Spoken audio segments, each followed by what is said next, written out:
Anna, did you find anything? I think I did. Yes. What?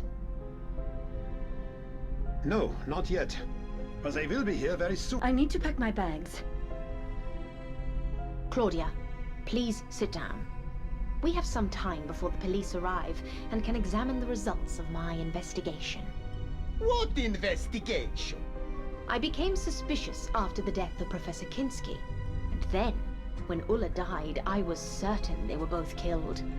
Problem was, everyone sitting here had a motive to kill either one or the other. What do you mean, Anna? What kind of a motive could I have? Very well, Giovanni. I shall start with you. You are an opera singer in La Scala, although not a very successful one.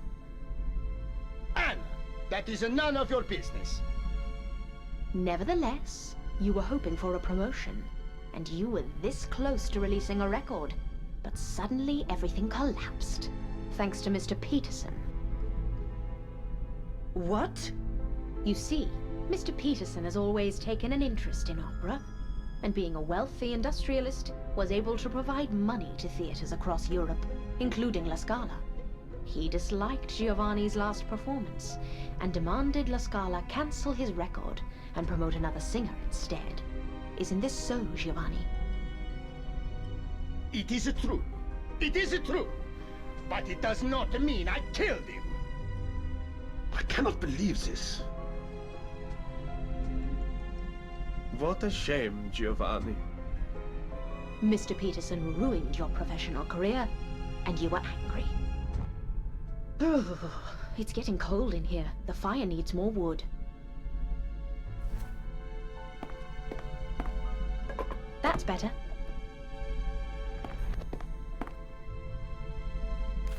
Do you know who the killer is, Anna? I think I do.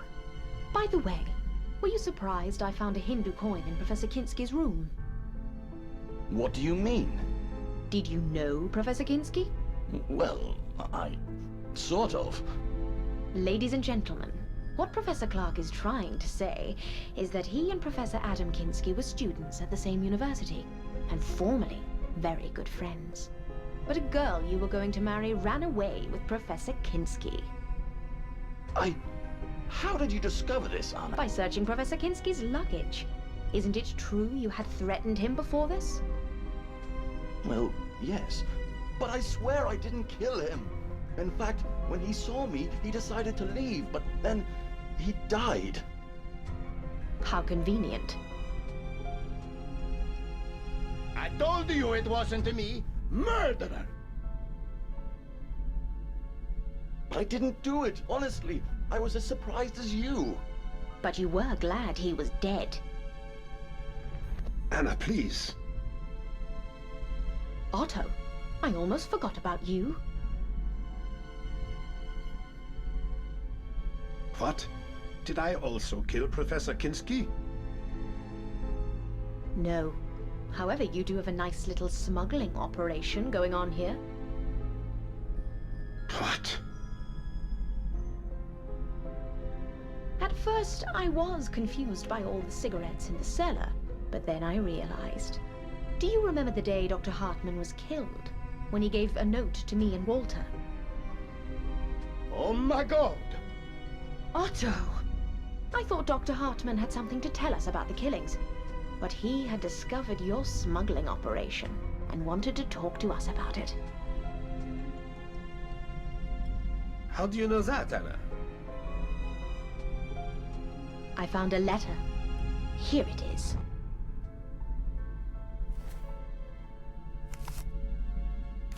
What do you think, Father? Well, I don't think what is written here is true. Why? Because he thinks you were also involved in the smuggling? What? Are you mad? I remember how worried you were when Dr. Hartman was killed, and asked if we had uncovered anything suspicious. Now I understand your real fear was that we would find out about you. Father, is this true? I...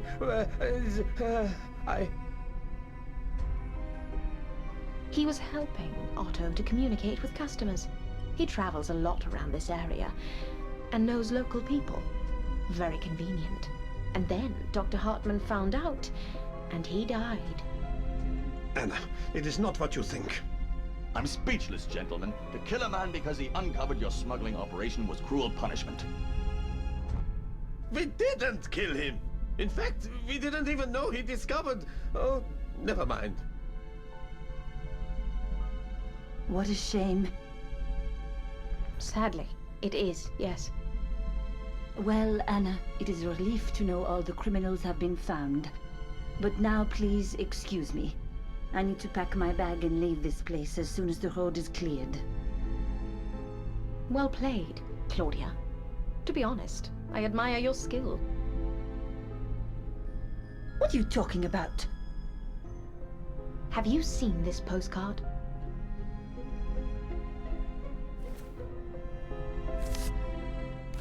Nice postcard. What is so special about it? Do you recognize the city? It is Munich. Everyone can see that. I wonder why you have a postcard of Munich. Anna, I do not have time for these silly questions. I must leave. Anna, what are you doing? Let her go. Gentlemen, please, let me tell you Claudia's story. I promise you will not be disappointed. This is ridiculous. Claudia Kopp was born in Munich. Claudia, you told me you were French. And why did she call you Claudia Kopp when your last name is Perret? Kopp is her maiden name. She got married in France and became Claudia Perret. After she divorced her husband, she returned to Germany and joined a covert operations group, seeking to bring the Nazi party to power. What? Go on. She was introduced to Mr. Peterson and started working as his nurse. And so she gained access to his wealth and connections. Did she kill? In the covert operations group, she was part of the unit dealing with Oriental religions, occultism, and their connections to Nazi symbolism and power. Her first task was to get in touch with a British professor who had just discovered a breakthrough in the search for immortality. What utter nonsense! This actually makes sense. I told you I was contacted a few times. Claudia knew the professor would be at this hotel, so she persuaded Mr. Peterson to come here for a short holiday. Mr. Peterson was sick, and doctors told us to go to the Alps. That is the only reason we came here. The only problem was that Claudia did not know what the professor looked like, and both Professor Clark and Professor Kinski were here. Time was of the essence, so Claudia had to act quickly. She tore out the photos from the guest photo album and stole the hotel keys so she would have access to all the rooms. So that explains the missing keys and the missing photographs. On the day I arrived, Claudia decided to check Professor Kinski's room. But alas, the professor returned to his room at a very unfortunate moment when Claudia was going through his luggage. That is the funniest thing I have ever heard. And then what? He saw me and had a heart attack? No. Professor Kinski threatened to report you to the police and tell all the guests you were a thief. So you had no other choice. And the next morning you remembered he complained about his heart. Mein Gott, I do not believe this. Claudia, is this true? This is a joke, Father. Can you not see? She has accused us all. The only innocent person here is Anna. Anna, go on, please. It's the telephone. I will answer it, Otto.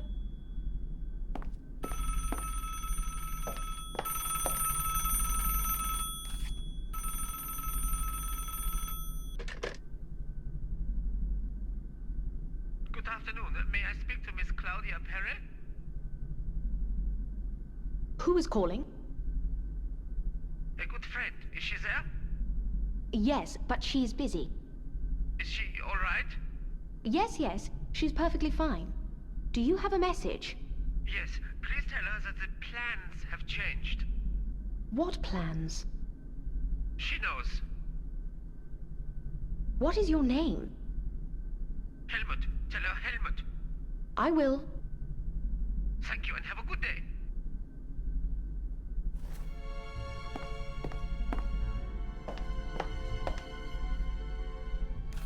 Who was on the telephone?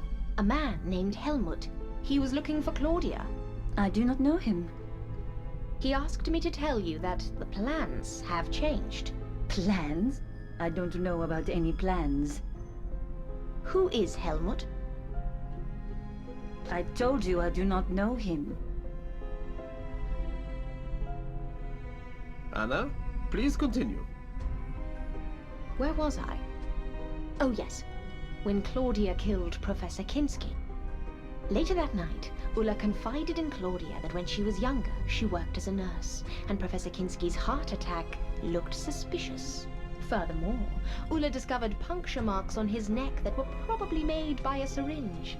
She also told Claudia that she planned to discuss it with Dr. Hartmann. Mein Gott! After their conversation, Claudia decided to take care of Ulla. She acted quickly, and we discovered Ulla's body later that evening. Complete nonsense. The next morning, Dr. Hartmann decided to investigate. As a doctor, it was obvious to him that something wasn't right, and he suspected that Professor Kinski and Ulla were both killed. Ironically, he discovered the smuggling operation during his investigation. Furthermore, he realized it was run by Otto with the help of Father Lenz. What a shame. As I said, it is not what you think it is. Oh, never mind. Anna, please, continue. Dr. Hartmann wanted to share his findings and wrote 2 notes, one to me and one to Walter, asking us to come to the cellar at 11 o'clock, where he wanted to show us the boxes full of cigarettes. Well, at least Dr. Hartmann wasn't killed by me. On the contrary, Claudia, you knew Dr. Hartmann discovered something, and so you decided to kill him as quickly as you could. You didn't have time to stage another heart attack, so you stole Mr. Peterson's gun, ran to the cellar, and shot him. Later, you put the gun case in Giovanni's room, and the gun in Professor Kinski's luggage. You confused us all. Walter found the body first, and took out his gun, and began to look around. When I entered the cellar, I saw Dr. Hartmann's body, and Walter holding a gun. We argued, and after we searched the cellar, we left and informed everyone of Dr. Hartmann's death. Nonsense! When we announced the death of Dr. Hartmann, it turned out Giovanni was missing a pair of shoes. Professor Clark had mislaid his passport, and Mr. Peterson could not find his gun. For now we know what happened to Mr. Peterson's gun. But what about the shoes and the passport? We are almost there, Otto. Be patient, please. Did you find my passport, Anna? Yes, I did. Here it is.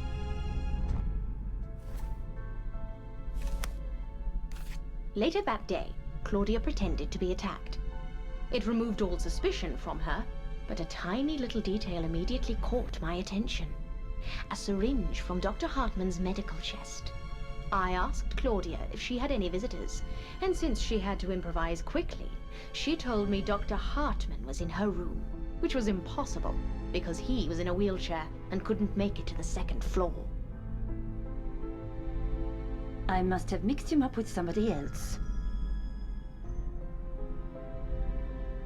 Later that night, when I shared my concerns with Otto, Claudia entered the room.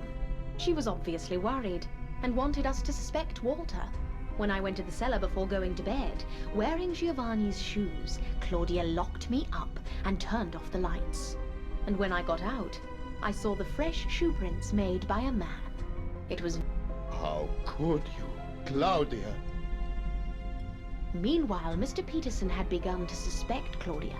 He confronted her and demanded a straight answer. At first, Claudia acted innocent. However, after a while, she pretended she had to show him something. When they got to the backyard, Claudia stabbed him and dragged his body as far away as she could. Then she returned to the hotel and spent the night with Giovanni. A perfect alibi. You witch! In order to incriminate Giovanni even more, she smashed his record and scattered its pieces near the cellar door. A cold-blooded killer. What happens next is relatively straightforward. We all thought the killer was either Walter or Giovanni. The only problem was that Walter knew that he was not the killer, and he doubted that Giovanni was capable of murder. He suspected Claudia, and she had to keep him quiet. So many innocent lives. And there was one last thing I needed to check. It was more or less clear to me that the killer was Claudia. I just didn't know if she had communicated with someone outside. But the phone lines were down. Exactly. Yesterday I saw Claudia walking around with a mirror. I decided to do the same, and to my surprise, when I started to reflect the sunlight to the other part of the mountain, I got the same response back. Very clever, Claudia. What do you say? I won't say anything. Not until I see my lawyer. Very well. Police, open up, police! What is going on here? Is everything all right? Thank God you are here. We have a murderer here. Mrs. Claudia Perret. Mrs. Perret, is this true? I won't say anything without my lawyer. All right then. Stay here, please. We need to check the premises.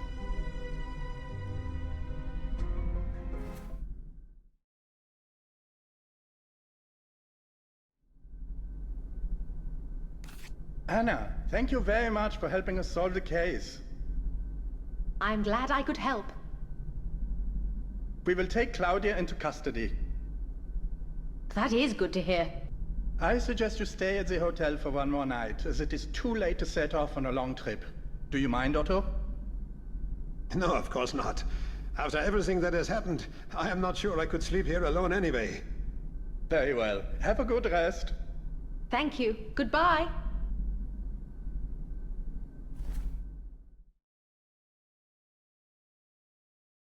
I have packed all my belongings, and I'm ready to go. Let's...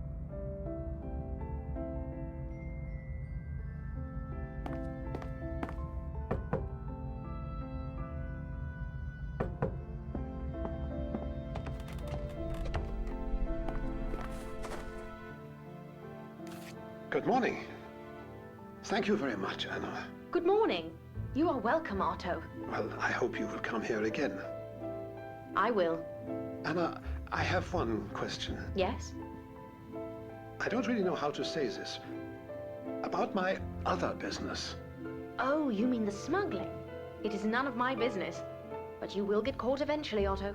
If I were you, I would stop. Thank you. The car is waiting for you. It will take you to town. Take care.